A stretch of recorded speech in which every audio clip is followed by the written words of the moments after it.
Good morning, good afternoon, good evening. I've said on this platform that Zimbabwe is a failed state. I've come up with many explanations why it is so. One of the reasons is to be that we, blacks in general, but Zimbabwean blacks, and those who are governing the nation right now, we have a unique attribute. We have no qualms about oppressing others, including our own fellow blacks.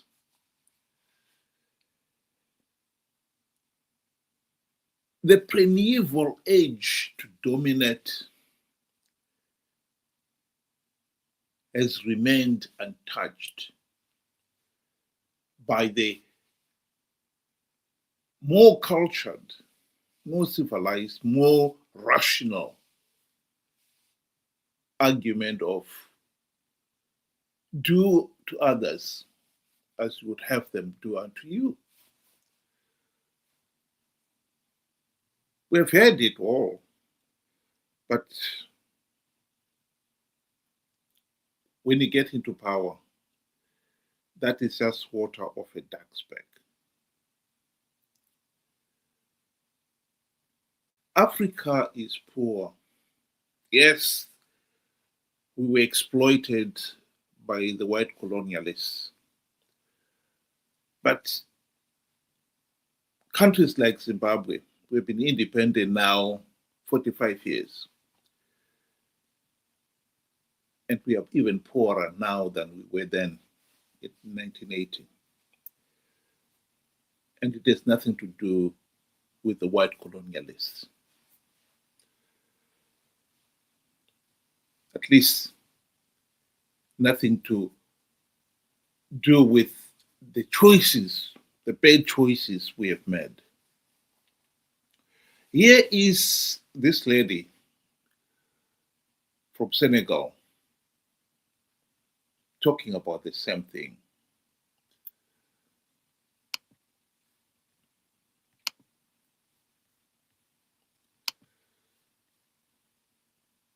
You have been lied to about Africa. I'm Magat Wade, and I was born in Senegal.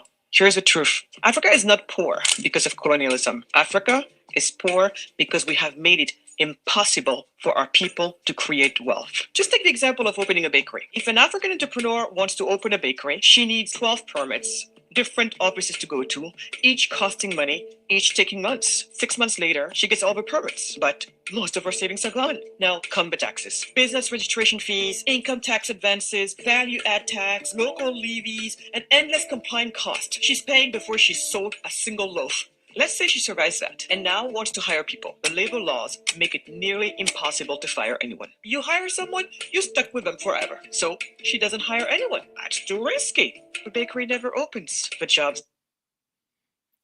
That is very true. The tragedy with Africa is it's not that we've not heard these stories. We've heard them so many times. It's just that we are not listening.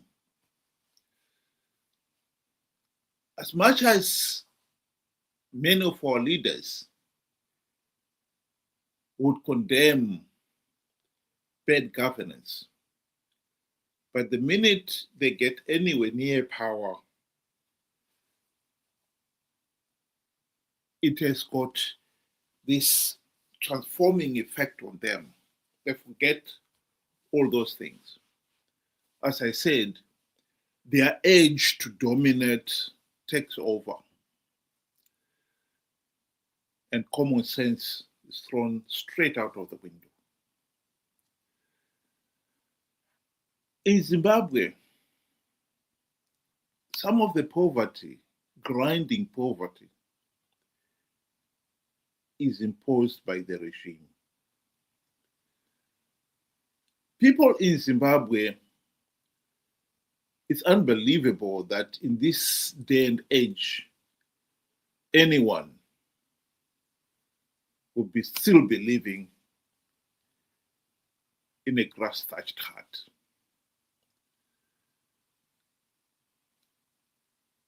That is amazing. This is the 21st century.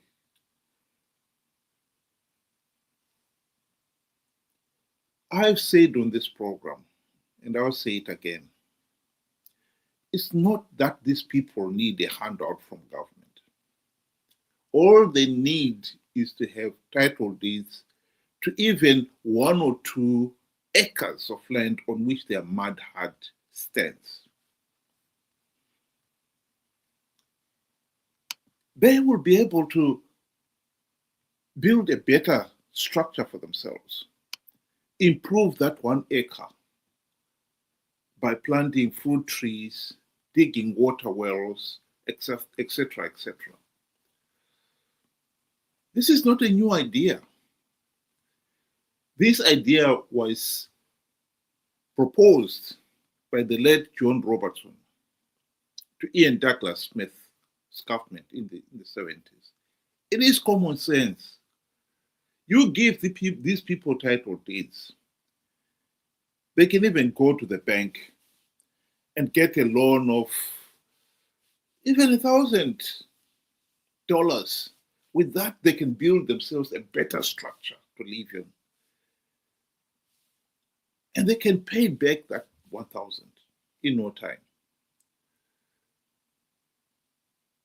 But Ian Smith said no. He wasn't going to give the blacks title deeds to the land. His argument, you give them title deeds to the land, you economically empower them. The next thing they will be wanting is political empowerment. And Ian Smith was not prepared to give the blacks the vote. John Robertson gave the same proposal to Robert Gabriel Mugabe and his regime after independence in 1980. Mugabe rejected the proposal for exactly the same reasons that Ian Smith had rejected them. He did not want the rural people economically empowered because he feared Zanu PF would lose control over them.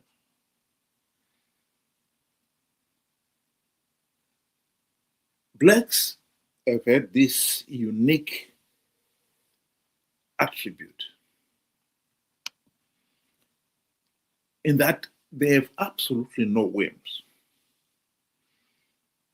about oppressing other people, including their own fellow blacks. They have absolutely no problem with that.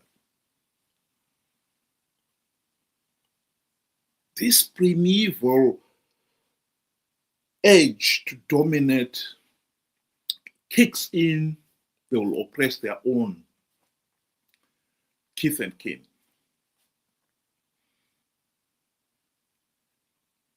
The more rational position of, well, if you oppress them, tomorrow they will oppress you.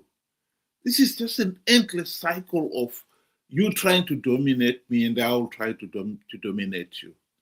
It doesn't matter how long you dominate me, you always have to be looking behind your back where I am, because I'll be fighting to try to dominate you. And so we've been caught in this endless cycle of yesterday's liberators becoming today's oppressors. And today's oppressors have got to be fought. Endless. Here is what Margaret Dongo, herself a freedom fighter in Zimbabwe's War of Independence, said about Zanu PF and Zanu PF's policy towards the rural people in particular. They have wrong priorities, especially the current government. How can you go and build an airport which services a few people, and the majority are the elite and the so-called investors? Look at the rural. I made you come to interview me because I wanted you to have the experience of the roads that we are using. If we go today to our hospital there, you feel pity with that's a hospital in a rural area. If we go to our clinic, you feel pity. We have no piped water here. Do you know the reason why the rural people vote for Zanu PF? One, they're intimidated. Two, the policy is that the rural people should remain poor and subservient to the government. They should remain poor because if they remain poor, they continue singing the song for their master. This is why these people have been impoverished. It's for a reason. Because at the moment, if you economic empower these people, they'll go out of hand. Zanu PF will never have control over them.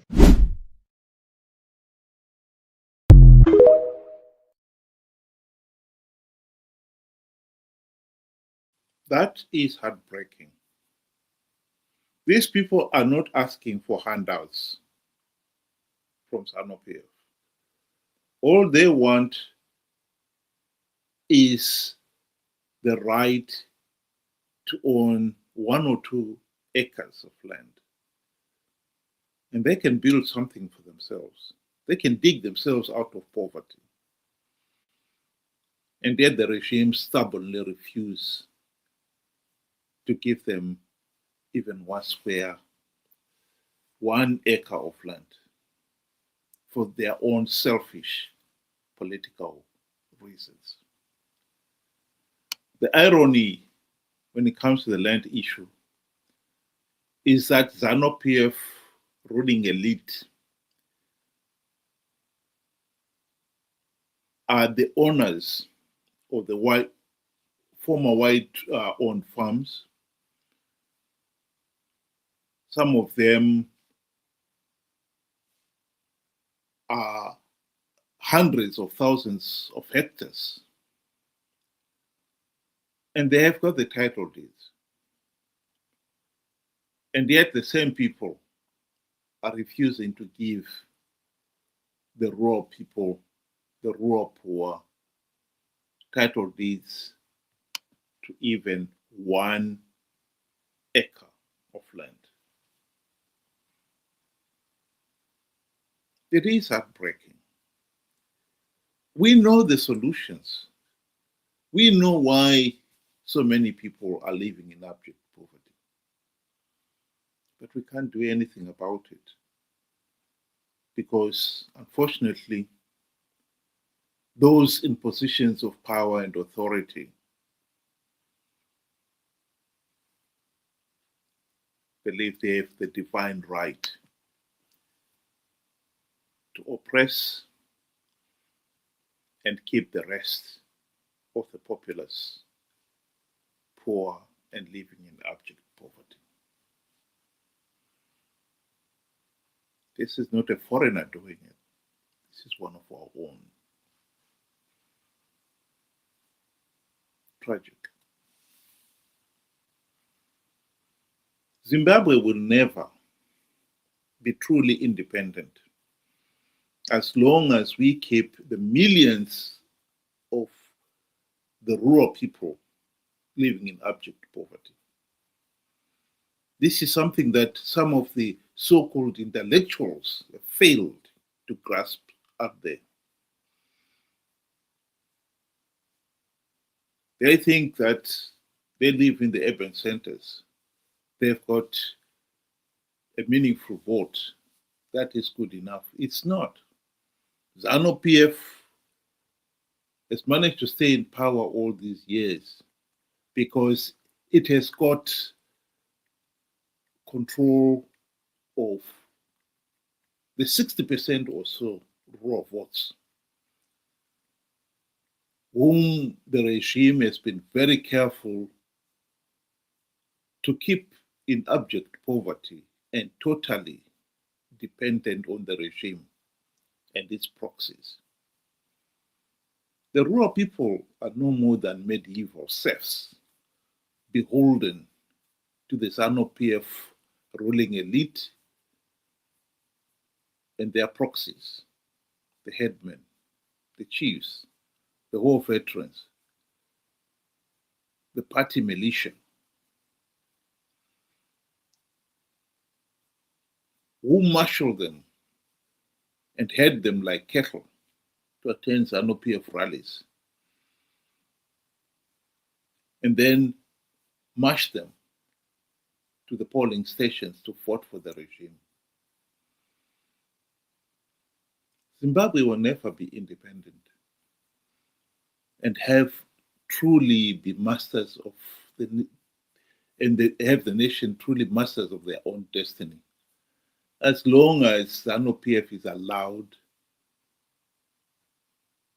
to hold millions of our people to ransom.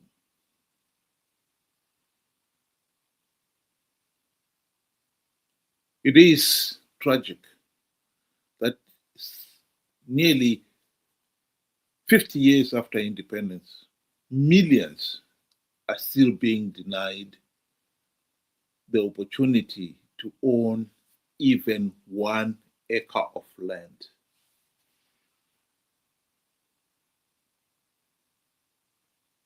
Amazing. It is really heartbreaking, but there it is.